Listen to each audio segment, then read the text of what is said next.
Всероссийская конференция собрала более 500 делегатов с разных городов и районов республики. Сохранение национальной идентичности, развитие самобытной культуры и башкирского языка – важнейшие вопросы обсуждались в течение дня. Конференция завершилась принятием резолюции. Основные моменты данного документа созвучны с резолюцией 4-го Всемирного Курултая.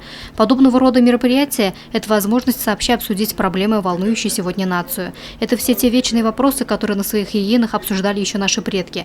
Воспитание детей, почтение старших и жизнь в согласии с соседями. Однако в настоящее время башкирскому народу грозят куда более серьезные проблемы. Для сохранения традиционного взаимопонимания и взаимоуважения народов, укрепления толерантности в обществе необходимо поддерживать самобытность российских этносов.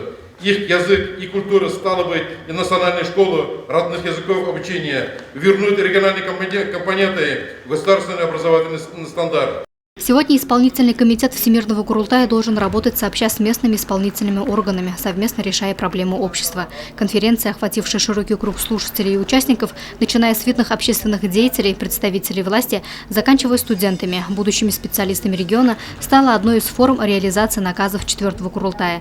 Мероприятие проходило в 4 секциях. В первой обсуждались вопросы организации деятельности Курултаев Башкир муниципальных районов и городских округов, во второй – историко-правовые и социально-культурные аспекты национальной политики, в третьей – пути совершенствования изучения башкирского языка в качестве родного и государственного.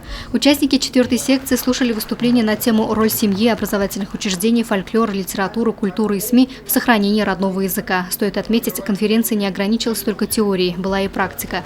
Мастер-класс для учителей башкирского языка и литературы по исполнению эпоса «Урал-Батыр» провела известная сасания, доктор филологических наук, профессор Розалия Султангареева. А виртуозный кураист, народный артист Республики Башкортостан Роберт Юлдашев поделился секретами игры на национальном инструменте.